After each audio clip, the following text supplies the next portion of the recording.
Good morning, happy Friday, and welcome back to the NOFO Live podcast, where I, Sunitha, along with my co-host Tracy, we hop on every Friday and talk about everything North Fork. Like I said last week, I think that fall has skipped the North Fork and winter has settled in. It has been cold, windy, gray, cold, windy, but still not bad, I think, because there's so much even in the off season here. Let's talk about a couple of things coming up this weekend. I mean, there's a lot, but the one that I want to focus on is the Cast Festival of Trees. It is the kickoff to the holiday season here on the North Fork. If you have never been, it's a 2-day event at the 𝗓𝗱𝗃𝗃 Farms right here in Southold. And so many different artists, businesses create and decorate trees that you can bid on. And the trees obviously include the tree, the ornaments, and a lot of times there are gift cards and services and deliciousness under the tree. And there are wreaths, and there's a holiday marketplace where you can go and shop for all the most beautiful things. Is all the monies go to benefit Cast, which is our local, what used to be a food pantry, but it is so much more at this point. Good morning, Alex. How are you? Great. How are you? I'm good. I was just talking about the Festival of Trees. I don't know if you guys have ever participated in that or been to that event, which is coming up this weekend. Certainly been to it. It's such a great. I mean, I think Tracy and I are planning to go this Sunday perhaps, but I think just wandering through the barn and it just sets the holiday mood. It totally does. It's super dreamy, and it's like all about winter. It's great. I know, and I was saying, I was talking about winter, and one of the other things I wanted to bring up, although I feel like we're technically still in fall, but here we are talking about winter. The plunge, the polar bear plunge that happens, and I was thinking about you guys being on the show today because was it last year or the year before? I think the plunge happened at the Silver Sands Motel, correct? It did. I think it was the year before. I think it was in February, if I remember, and it was just a brutal The blow. wor- the weather certainly did not cooperate. Yeah, But before we dive all into Silver Sands, I do want to talk about the plunge because I think even though it was cold and rainy and it rained on top of like everybody trying to go in the cold water, and you guys had fire pits set up and all the even through all that brutal cold, you could really see the beauty of Silver Sands. absolutely. Yeah. Cool. Tracy's going to be a couple of minutes late today. It actually is her birthday today.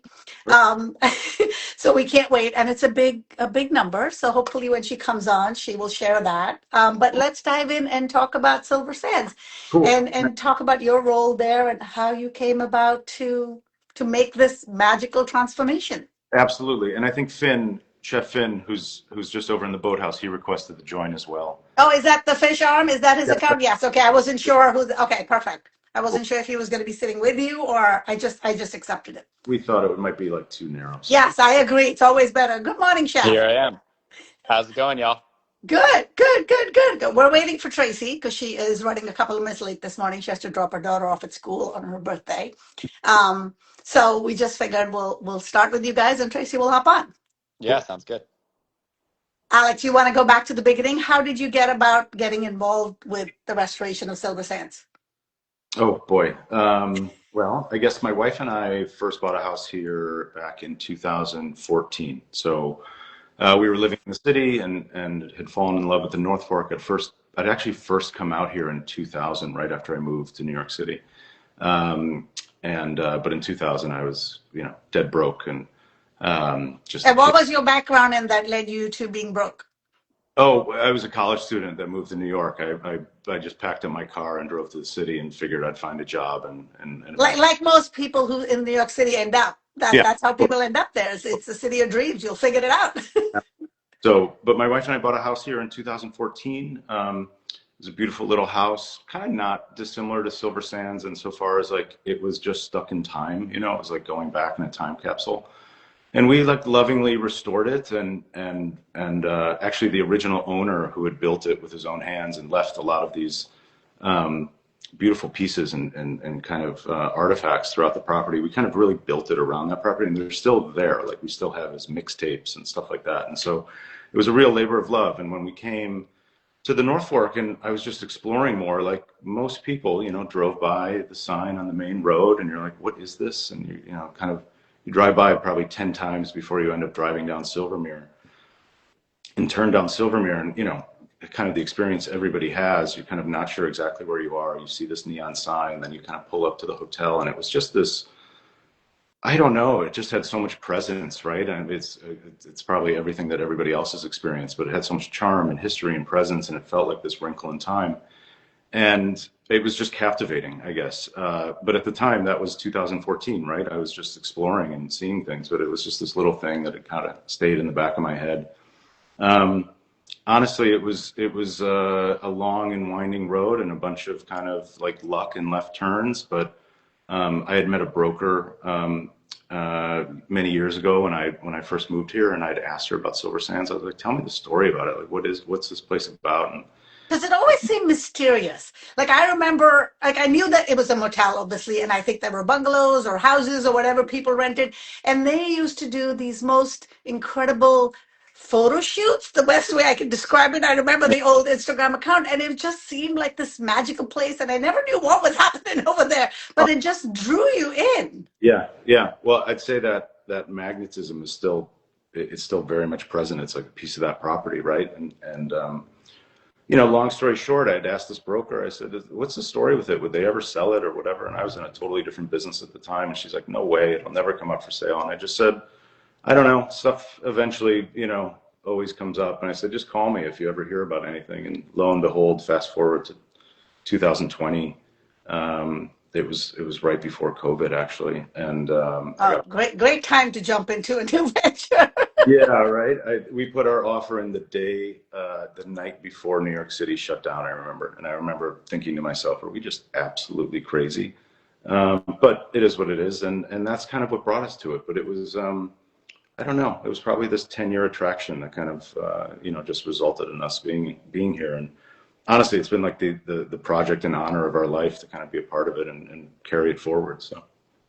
Well, like you said, between the iconic sign, the sign that's on the roadside, but also want to take a moment to talk about the sign that's on the hotel itself. What Yeah. year, what era is that from? I don't have an exact date, but it is old. It is dates back to probably the 1960s. Hey, Tracy. Dates back to the 1960s, and obviously that sign is beloved and known by so many people. Like a little funny anecdote about it is when we were renovating the sign, you know, look, it's up on the roof. It has decades and decades of brutal weather and storms beating it up. We took it down to refurbish it. And the moment it came down, we had people, you know, coming by, what's happening with the sign, that I had to like write on a big piece of butcher paper and put it on the front door. The sign saying, we're just fixing it, you know, it'll come back up. But it immediately got all this attention, and yeah, that sign is incredible. I mean, it's. I'm sorry I'm late, but I'm so glad that you're talking about the sign and the sort of insignia, because I remember when Sunita and I came there the first time after you guys renovated, and I'm kind of like a brand geek, and I walked in and I was like, oh my God, they hit the nail on the head. Like the fact you kept what was unique and historic, and then you brought it to a modern place where it just felt like continuity through every aspect of it, in the bathroom, it's just everything, the doorknobs, the keys, like everything. You did such a stellar job. I love how we don't even need Alex to tell us, because when we did walk into that lobby, you noticed every little detail, like from the room numbers to the seahorse. So tell us a little bit, Alex, about your thought process of how you managed to keep that charm and yet upgrade it to the current, you know, amenities that we all kind of need and desire. Sure. Yeah. I mean, I'd say that process is still ongoing. Like it didn't just end now that we're open, right? And it probably informs everything we do day to day as well as plans for the future. But very much when we first closed on Silver Sands and I was in the property, alone, which were kind of like really special days, those early days. I was just here totally alone. And that really, that sense of place and that sense of history and that, you know, the things that were iconic about the property really spoke to you, right? And it for me, I get attached to kind of old things and old stories. And so I don't think I could go to bed at night if I were to just get rid of that. You know, we had to kind of invent it and honor it. And I think that just stayed true to every part of what we tried to accomplish. I'm happy to hear that you guys think we did a good job so far. You know, because that's what we cared most about, I think. And so as you think of all those details, it was, well, how do we do this in a way that's not kitschy, that's authentic? And so it's a constant kind of conversation with yourself of, what does this property want to be? And a lot of that is like quiet time on the property. Mm-hmm. It's meeting the old guests.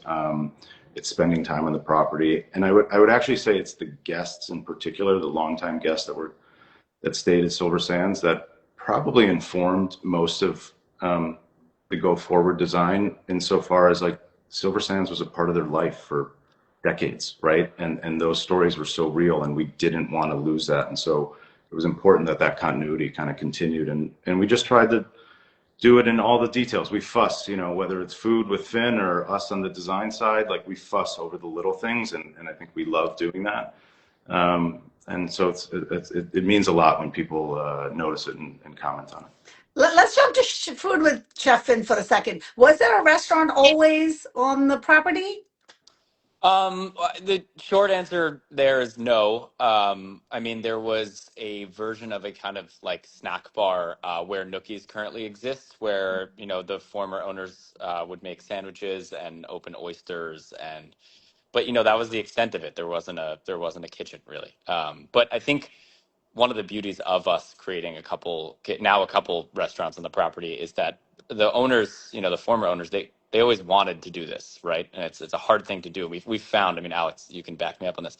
We've found it's a hard thing to do, right? We're kind of like we're inserting kitchens and restaurants into places, historical buildings that we're not really able to change much. And so that has been a really fun process and a like rewarding process, even if it hurts sometimes. But it's been great because it's kind of like it's continuing someone's dream, and it's like bringing it to light and bringing it to fruition, and to a point where we think it's pretty decent, you know.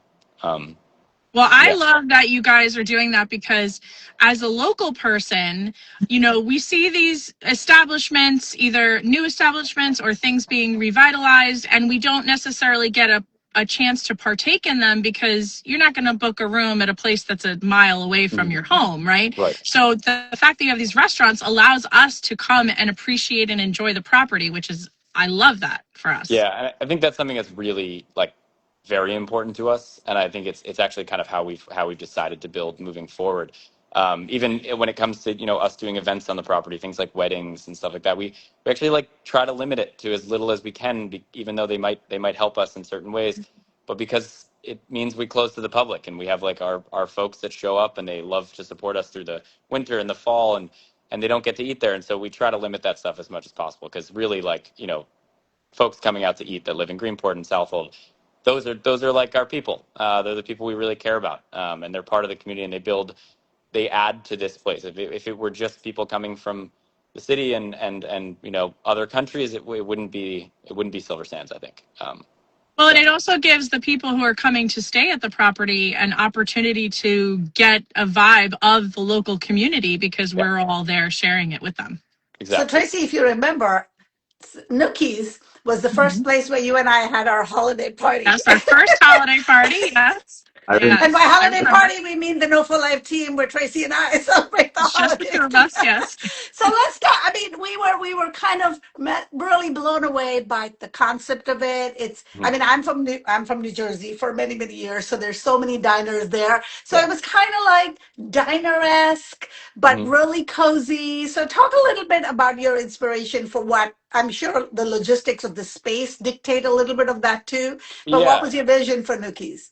Yeah, I think our vision for Nookies and kind of any new thing we do on the property, anything we do really, is just like honoring what it once was. And so whereas Nookies wasn't a full restaurant, it wasn't a diner, it was the place where they'd make food and they'd, like, you know, attempt to feed people. And so when we built the diner, we decided like, okay, what fits best in the space? And I think it really does lend itself to that nostalgia moment, and that like, you're sitting, you're eating, and there's this just moment where you eat something and you're like, wow, I haven't tasted that in years. And it's really like brings you right back to childhood. So some of the stuff, whether it's like a big stack of French toast with bacon and maple syrup on it, or like a really kind of like nice French omelet, I think mainly it aims to kind of undersell and over deliver. And so the things might seem kind of simple and nostalgic on the outside, and they are, but there's a lot of, we're rooted in technique, and we really love putting that extra effort into our food where maybe people don't even notice it, but they leave and they're like, why was that so good? And it really just all depends on the back end and whether you're able to put in that extra effort. And so we kind of love that mix of like technique, but simple nostalgia. Well, And just I remember I honoring had the tomato soup with yeah. grilled cheese sticks, and it Yeah. was like, oh, so perfect. Yeah. Well, Yeah. We call those soldiers. oh, Yes. and speaking of under promise and over deliver, this past summer, Tracy and I were back with a bunch of girlfriends at Eddie's, Yeah. and oh my God. I mean, I've driven past it. I just want to, and it looks like it's a cute little beach spot. And from the parking lot, because I looked at it the off season, but then when we actually came and sat, it is quite a large space. And It is. that fish, I don't Yeah. know what it was, that Yeah. flattened, charred. Oh my Mhm. God, it was incredible. Yeah. Incredible. Hats Yeah. off. That was a beautiful dish. Thank you. Yeah, Eddie's is great. And just to speak about it for a moment, I think Eddie's lends itself best to maybe my style of cooking and our like style of cooking that we've grown into at the hotel. But it's like a little brutalist in the way that we're cooking outside. We cook over charcoal mainly. We cook with wood. Like it's basically the only heat sources are a wood fire oven and a series of Japanese charcoal grills. But we're supporting a big restaurant with that, and so it's Yeah. difficult, but it's really fun. And I think that simple nature of cooking, where like, listen, we're at the North Fork. I'm in the boathouse right now currently, and I'm looking at the sound and like, or at the bay rather, and it's like, why would you not just take it from there, put it on a grill, and serve it? Well, It's and too while your good. toes are in the sand, you're Yeah, literally, your Yes. exactly. toes are in And the while you're looking, sand. While for yeah. the diners, you know. So yeah, it's really important for us to kind of like honor that simplicity while still having that underlying moment of like, why is this so good? And I think year over year, we're getting better at that. Yeah. I think one thing along those lines, which I agree with everything Finn said, but something that is also surprising to guests, and they might not realize it, but everything is inside out here. Like when you're at Nookies, you're in the kitchen. So it's not Yeah. open, you're a part of the service. And it's the same thing at Eddie's. Like Finn said, we're cooking outside. If you're at the oyster bar, you see Finn, and that's where the cold line is, and the ceviches and the crudos are coming out. And there's no behind the scenes. There's no magic behind it. And I think guests like that, where they're a part of the service in a weird way, and they're a part of kind of the show. And it changes the ambiance of the dining experience, where it's not the kitchen behind the wall. And that's kind of everything we do here is kind of inside out in that way. Similar, like we don't have a back office in the lobby, like everything, it's like being invited into your home. And so that's pretty intentional. It's also, the limitations of working with a 70-year-old property, but certainly it's intentional. So Chef mentioned the boathouse. So let's talk a minute about that, Yeah. because I know you have events there, and I know I'm going to be there. You're having a Slow Food East End event there. I think they have the Yes. annual meeting there. Talk a little bit about what the boathouse is and how that's going to function in the off season. Yeah, absolutely. So we are fully going at the Boathouse. We have it's our newest restaurant basically. So we're open from Thursday to Monday every week, and it's really kind of a special space. Again, like honoring what it was and what it is. It's an almost 100-year-old boathouse on the property with a pretty beautiful bar in it, and so we did some stuff to it, but really like the beauty of it is what we didn't do. And so, I mean, you can see behind me, there's like relics of the hotel When your hanging. camera turned off, Finn. Yeah, we can't see you.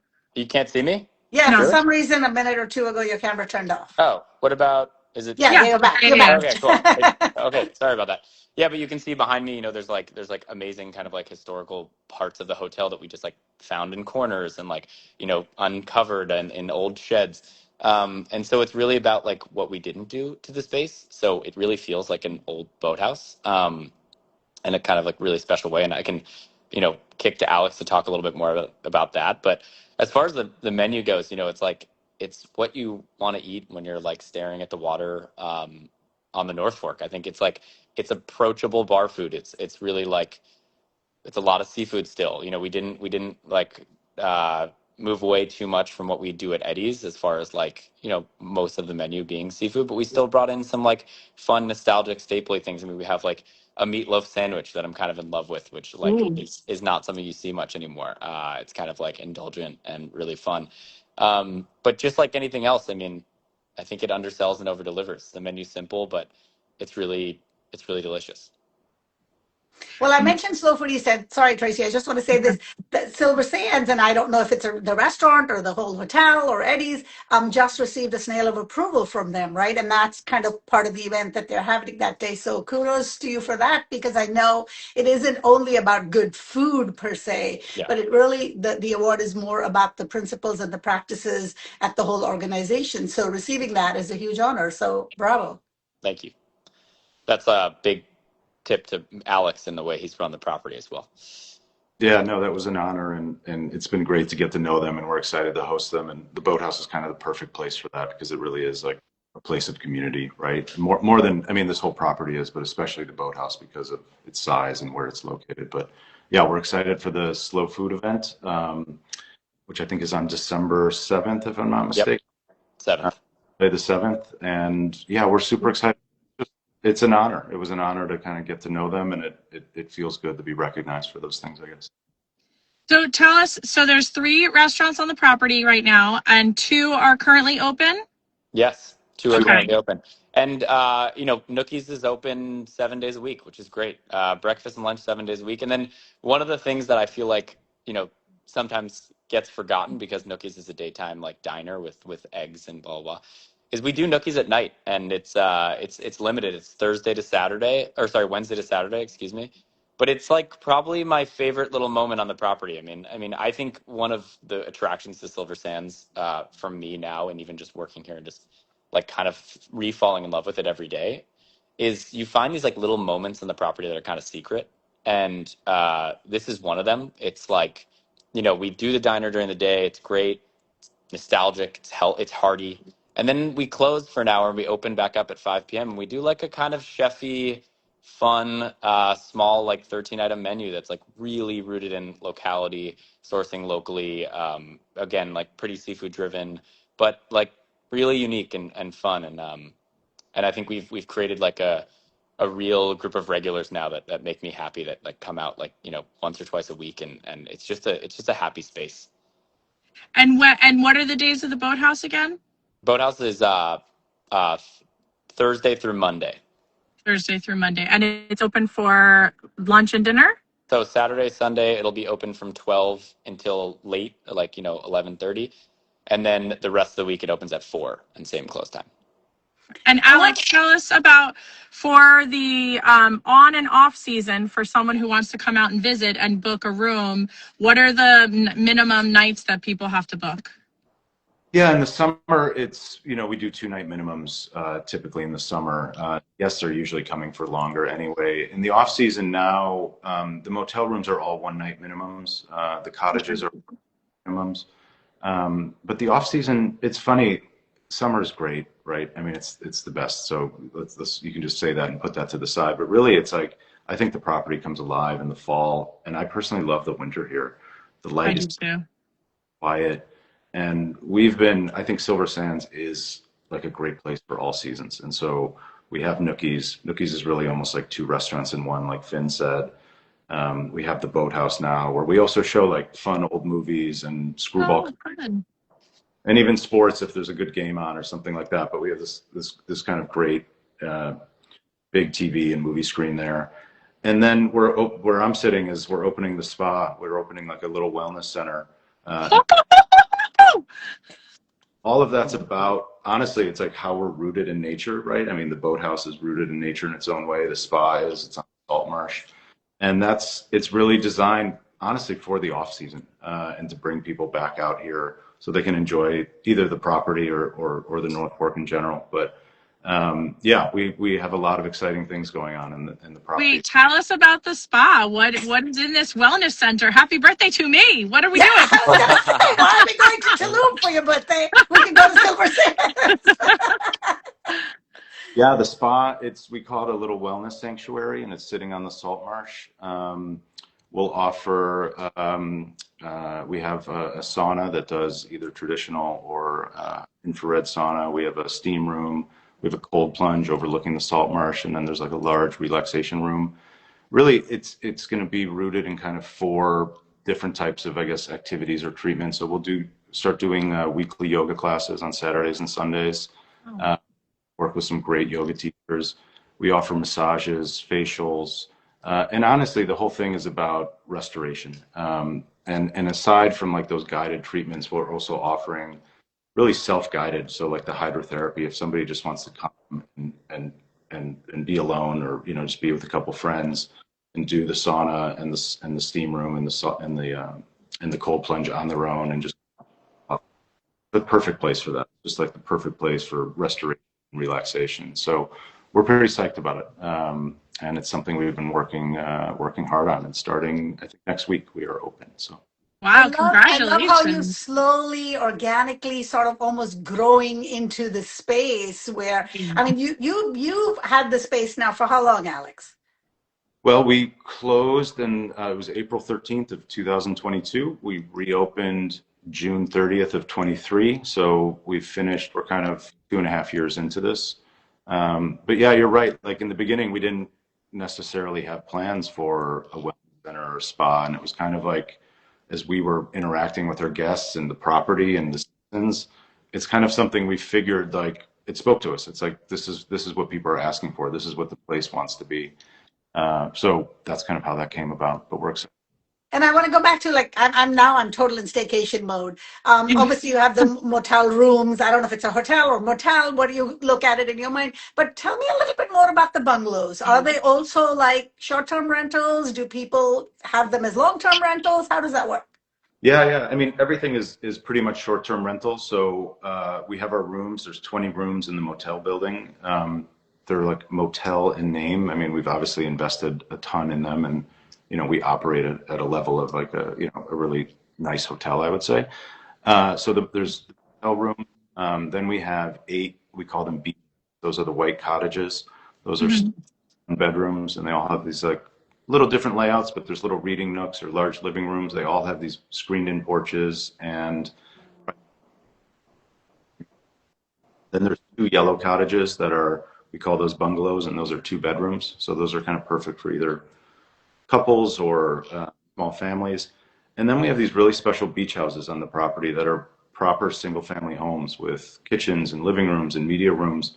And so one of them is a 3-bed, 2-bath, and the other is a 4-bed, 4-bath. And they're incredible.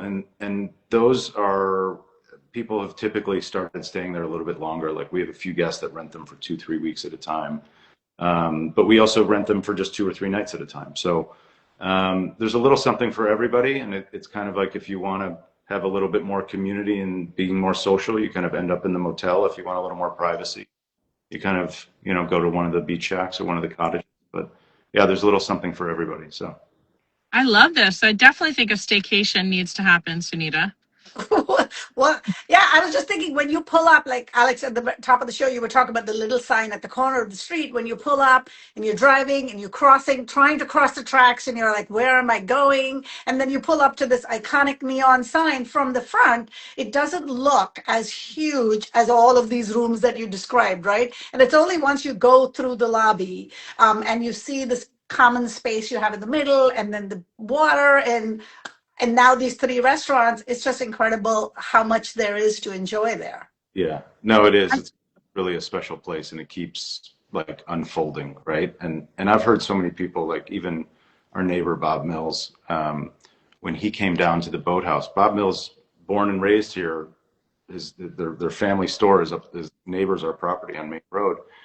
And he never knew the Boathouse existed. When he came back here, he's like, what is this? I've been here for my entire life. And so it just keeps revealing itself. But yeah, there's a little something for everybody, which is cool. So Well, back to what I said when I first came on, I think when you, Sunita, when you said you walk in and you go into this lobby and then you look out, and what I really love is that, my family's been here for 3 or 4 generations, and when I see that little U-shaped motel, even though each room has been modernized and has all the modern conveniences, I feel like I'm brought back to 1940. And I love that you kept that feeling on the property. And I think it's a special thing that keeps bringing people back. Yeah, thank you. Well, we renovated within the footprint. Like having that clarity was super important. So I could show you the before and after pictures of the motel. I mean, the color scheme is the same, but different. Like we just updated it. The cottages, they look the same. They were. I mean, Alex, I'm going to take you up on that. I'm going to come one afternoon and I want to sit with you and I just want to talk about like the transformation, the design, the branding, all of it. I'm such a geek about that. And you did such a phenomenal job. I would love to spend the afternoon. Well, there's some beautiful pictures in the lobby, right? Or, I mean, I know there's one specifically of, I want to say young lady, but I don't think she's that young. Her sunning in her hat. Can you talk a little bit about that? Oh, this is in the diner actually. It was that's a very touching story. I mean, honestly, one of the more seminal stories when we first purchased Silver Sands. So she was an old guest, but when we first bought Silver Sands, those early days when I was here alone, there was I was like walking around the property, like honestly picking up trash. I didn't even know where to begin. On the mouth of the driveway from 𝗧𝗵𝗲 looking down to the boathouse, I saw this woman that was standing there. There was a car next to her and she was kind of clasping her chest, and you could tell she was, experiencing something or going through something. And I went up and spoke to her, and she turned out to be a long-term guest, had been coming for 30 years every summer for the same week, staying in the same cottage, right, which they often did. And her mom had passed away the year before. So she was coming, she had heard the property sold, and she was almost like coming to a funeral, it felt like she was paying property in her memory. And I started talking to her and engaging with her, and she told me her story of how they come every year for 30 years, and her mom made this painting, because a lot of people that would come here would bring their own decorations for the cottages, because they would stay for, a week at a time. And her mom made this painting of a vase that her dad had made out of pebbles from the Silver Sands beach. And they left it in the cottage. And so as we were talking about it, she said, she told me she had left it. And I said, I want to go see if it's still there. And you could tell she didn't even want to cross the threshold onto the sacred ground of Silver Sands. And so we ended up starting to walk down there. And honestly, I didn't think it would be there because the whole property had basically been stripped bare of all the artwork and except for the boathouse, really. And we walked into this cottage, and I'm telling you, there was nothing in the old furniture that was kind of falling apart. And on the mantle was that piece of art. And I love this. I started crying. I didn't even know. And on the back of it was a picture of her mom. And it was a picture of her mom on the beach of Silver Sands from the year before when she just passed away. And she was so cool. I don't know how to describe it. She had this fuchsia kind of jacket on, and she was reading the New York Post, and she had this hat, and she was Silver Sands. And that moment was super important. And I gave her the painting, and she gave me the photo. And I said to her, I'm going to figure out how to honor this somehow. And so I kept that photo. That photo is now on the wall of Nookies, and we also turned it into art. We worked with this great artist who took a lot of our old photos and kind of painted on top of it to kind of I guess that speaks to kind of how we approached our whole rejuvenation, rooted in the past and brought kind of forward. Here's the kicker, and if anybody listening can help us figure it out, I took down all the names of all the old guests that I met, and I still keep in touch with them, and a lot of them still come. I didn't take this lady's name down.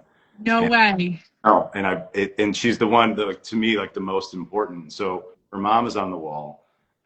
It's super important that she's on the wall. We adore that image and we adore that story. But that's very much a part of how the past kind of comes into the future. But again, yeah, I don't know who she is. Well, And anybody listening, anybody watching, now you know what you got to do. You got to come to Nookies. You got to see the photo, and then you got to help us find this woman. That would be such an amazing story if we could find her for you.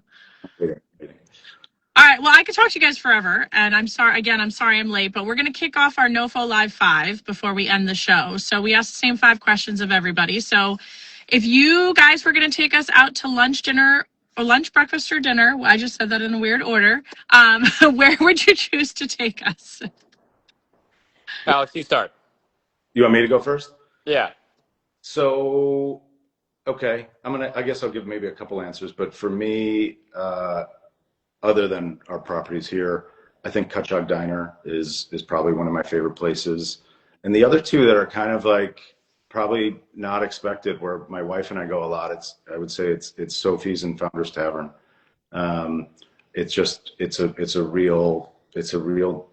They're real places, and they're great, and they're good at what they do. And that's kind of where I'd probably take you guys. So, Well, Great. Alex stole my first one, so 𝗘𝗱𝗃 Diner as well, just because I think it's like it's just a staple, and it's perfect. And it's like stepping back in time. It literally Exactly. is. It has the same vibes and the same feeling you get sitting at the counter at Nookies. Yeah, and it's just no frills. It's just genuine. It's no one's recreating that. It's not like a show. And then I would say, I would probably say dinner at First and South. I think it's super consistent. I think they're always like, if there's kind of like a queen pin of the F&B community in Greenport and North Fork, I think it's probably Sarah, and she's been nothing but great to us and supportive. I think in a world in which we came in and we were kind of the new guys, she's always like held out a helping hand. So I think shout out to them. They do a great job. Amazing. I mean, we can't say enough nice things about Sarah. She truly is. She truly is. I like the word queen when it comes to the food industry. And in terms of being supportive, she shows up for everybody. 100%. And everybody has a story of how Sarah has helped them, in one way or the other. Absolutely. I don't want to let this question go. I want to add on to this, if you'll indulge me, Chef. What is your favorite thing to cook at either of the restaurants that you have? I think, honestly, like, I'll give you more of like a genre than a specific thing, just because we're so cyclical and things come and they go. But my favorite thing, obviously, I'm a huge seafood person, so seafood is my specialty. And I think my most like fulfilling moments come from picking up fish at the Southfield Fish Market. That is just like, I'm going there to pick up my standing order or my traditional order, and then I see something that I'm like, you guys have, kingfish, which is like a tiny local fish that is here. It's bycatch. You can't fish for it. So when you see it, you buy it. It's the best. And then taking it back to my like chef team, who, by the way, one of them is my blood brother. He's my executive sous chef. And just saying, like, geeking out over the fish, butchering it. We only buy whole fish at Silver Sands. We never buy cut fish. So we love fish butchery. And then just serving it raw. And that's like my favorite thing in the world. It's just like,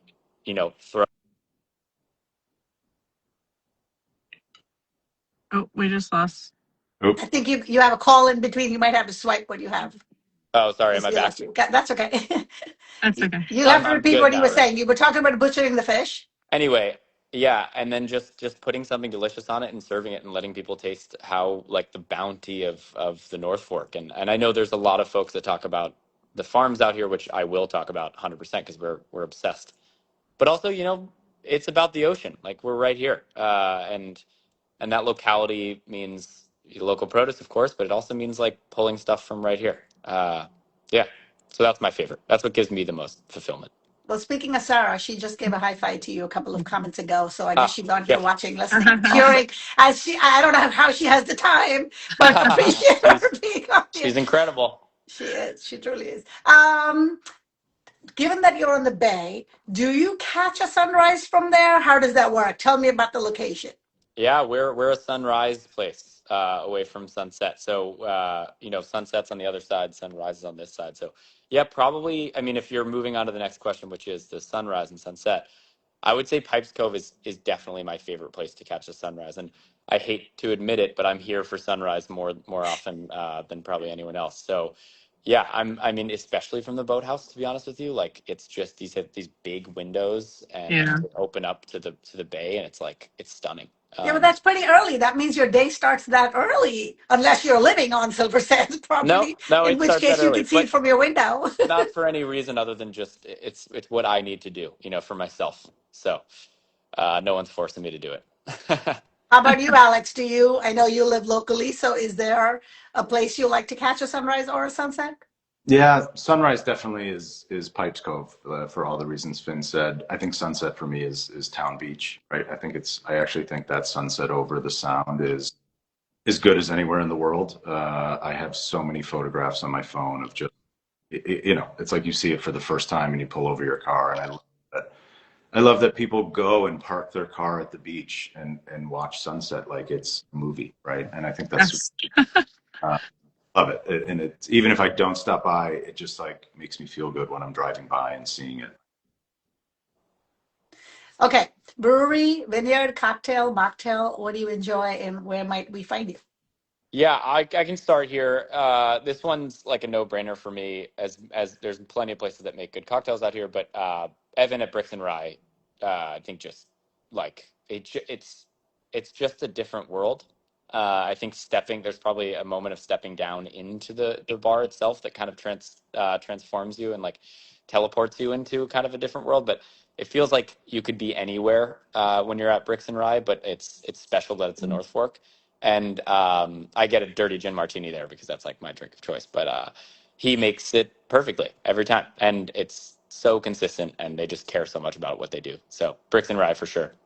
I mean, if Sarah's the queen of food, Yeah, then Evan is the king of drink, king. I mean, there's just 100%. no Prince. competition. Yeah. He is the king of serving people exactly what they want and making it delicious. Exactly. How about you, Alex?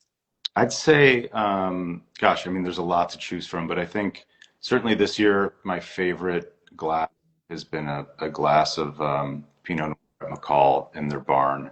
They have that barn that is magical, and it's like being transported. You could, even though it's so special that it's North Fork, but that barn is hundreds of years old, and when you're in it, you don't see any modern buildings, so you can kind of be in any decade or century even. And actually, I think the Pinot Noir, especially the reserve that Russ has, is delicious as anything else. So that's my vote. I love that very specific recommendation. That's great. Well, speaking of specific recommendations, what farm stands do you like to go, and what do you specifically like to get there? Ooh. Alex, you want me to start? Sure, you go. So there's so many, and like I feel like I need to list them all because I don't want to. I'm friends with them all. Do you know how many farm stands or farms there are No, on the North Fork? I just mean We list could the be ones here that an hour just talking that. Yeah, but I'll give a specific nod to one, and then I'll let Alex nod to another. But early this year, we started working with a farm, Oregon Road Organics in 𝗘𝗱𝗃, which is just so special for so many reasons. It's a certified organic farm. It's run by Calvin, who I think is actually watching right now, which is funny. They were on the show actually a couple of years ago. Yeah, he's so impressive. He's like 24 years old or 25 maybe now, and he's running this like pretty big farm and running it organically. And I think one of the things that to talk specifically, I'll nod to them about is they've started really expanding their like kind of like the unique produce that they grow. And in one area specifically, they're growing a lot of the Row 7 Farms stuff, which is the seed company that was founded by Dan Barber, who's a Michelin-starred chef. And basically their idea is they're growing produce not for quantity or resiliency or anything like that, just for flavor. And it's all organically grown. The seeds are certified organic, of course, but there are these varietals of produce that are just like nothing else. I mean, there's Badger Flame beets that are like, it will be the best beet you've ever tried in your life. Kogi squash, which is a mixture of two delicious types of squash, which is just the sweetest thing in the world. And they're growing it on the North Fork, which is so cool because before this point, being a chef, like you'd have to get it from the Hudson Valley from like Row 7 Farms, and it was kind of like, it's not super local if you're on the North Fork. And so now we get to get this like specialty, very unique produce right from them. And everything they do is great, and they treat us well, and so I'll nod to them. You should go by Speaking the of farm stand. unique produce, when we were at Eddie's, there was an appetizer that we got, like the crudité, and Mhm. it was like the largest carrot largest mini carrot I've ever Yeah, seen, and then yeah, like this teeny tiny squash that was yeah. amazing, and So yeah, it I'll was give so you a cool. quick rundown. That was probably carrots from KK's farm, not to take Alex's thunder here. And then Michelle at Deep Roots grows those amazing little The patty patty pan pan squash. squash, Oh yes. And so, God, no, the so crudité, I mean, the good. crudité at Eddie's is my favorite because we get to just like throw farm produce on ice and be like, here you Yeah. go, like, and call ourselves chefs. It's like, come on, they're doing the I work. mean, we must say it Uh, did make us smile when it was Yeah. like, yeah, but it was such no, a beautiful it's presentation. intentional. It's like whole vegetables on ice Yeah. with dip. So yeah. Anyway, I'll let Alex talk about his farm stands. Yeah, well, I mean, it's those two. So when on my way home from Silver Sands, I go to K's and then Deep Roots, right? And I think they're both small, great producers, and it's something true to the North Fork. I think the things I love like the mustard greens, any of the spicy lettuces from KK's. Like when you eat, I don't know, when you eat their lettuce, you eat it plain, and it's so flavorful and peppery and delicious, which we also have on the menu at Eddie's, which is probably my favorite salad. It just kind of changes your mind. It like blows your mind away about like what lettuce can be, because Mhm. not the lettuce you get in the grocery store, which is just like crunchy water, right? So I think everything they do there is incredible. The whole biodynamic farming. Same for Deep Roots. I mean, everything they produce is great. I think the thing that sticks out in my head that I look forward to the most is getting their asparagus, like the first of the season, and stopping by in the spring. That's probably my favorite. But again, everything they produce there is great, and you can stop by there on your way home. I love that they have like the honor system when you're, you know, stuff, and you either Venmo them or leave some cash, and it's just really special, and it's guaranteed to kind of have a delicious meal. Well, this has been such a wonderful conversation, and you guys have reminded us so many different aspects of what we love about the North Fork. But while we close our conversation, can you each tell us just why you love being a part of the North Fork? Sure, Alex, me. You go. I'll go. So, Yeah, I think I touched on it maybe a little bit so far with the connection to the bay and the water, and I am a huge fisherman at heart. Like my three biggest hobbies are cooking, fishing, and then probably birding. And so like I know that's dorky, but being out on the North Fork, like you can't ask for a better place. And so it fills my heart to be so close to the water and be able to actually like use product from the water and use product from these farms and like live a little part of my childhood, which was like being in nature, and just like fishing, and like that's me at its finest. And so what I love about being out here is I get to take that stuff and then share it with people. And it's almost like sharing a memory with somebody, because you're like, that kingfish I was talking about, it's like such a memory of mine. And it's like, oh, I get to produce it and then give it to somebody. And maybe it's a kid at the hotel, which it happens all the time, and they're having it for the first time. They've never had raw fish, and they're like exploding, like, what, this is amazing. And so I think that moment is probably my favorite thing about being out here. Nice. yeah. Alex? Yeah, I'd say, I mean, the same thing, just in a different way. I think there's such a sense of place in the North Fork, and it's one of the few places I've been that, there's just like this direct connection between the way you live and the land or the water around, right? And the people then there's this like shared experience and shared passion that you don't find many other places. Usually those places kind of get ruined, quite frankly, or they're just not as, I don't know, they don't have all the elements that the North Fork does. But I think just the sense of place and how connected you are to the water and to the land and the environment around you, to me just means everything. It drew me here, and that's why I live here full time now. And I think more and more we're in this like digital world of like getting just inundated with news and stuff, right? Information. I think being able to put your phone and kind of be and observe things, it's a really special place. Well, thank you, Alex and Chef in both, for joining us. I mean, having eaten there and visited there, I knew this conversation would be delicious and beautiful.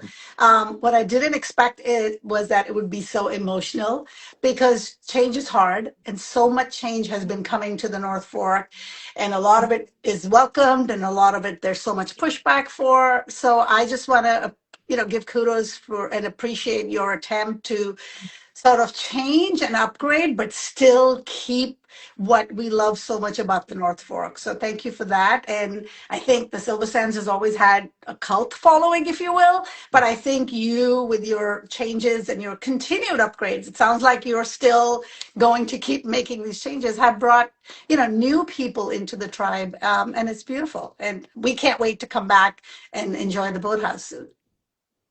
Cool. Thank Thank you. you. Oh, it means a lot. All right. I don't want to end the show without saying happy birthday to you. Happy Thank you. birthday. Birthday Happy to birthday, you. Tracy. I know it's a very Thank special, you. big one for you. Yes, the big And then 5-0. and we better this wellness spa better hurry up and open so we can certainly enjoy Hey, that. you know the right people. If you want a trial run, just Yeah. reach out. Oh. We're here. Ooh, We need oh my testers. God. After 4 years, Tracy, we're finally getting perks of the job. Well, like I said, there's so much coming out of the North Fork on this weekend. I think Ray's Shell celebration is coming, the Cast Festival of Trees, the Farmers Market still continues on Fridays in Greenport. So go out Maine there, Road everybody. Biscuit Company is doing a food drive at their location as well. Yep. Lots of Yeah, stuff I going think on. Norfolk Vintage Cars is going to bring one of their Yeah. vintage trucks and you can fill the trucks. So there's Yeah. a lot to do. We will be taking the next 2 weeks off to celebrate Tracy's birthday. So enjoy yourselves, everybody, and we'll see you in a couple of weeks. Thank you, Thanks, guys. everybody. Bye, guys. Bye.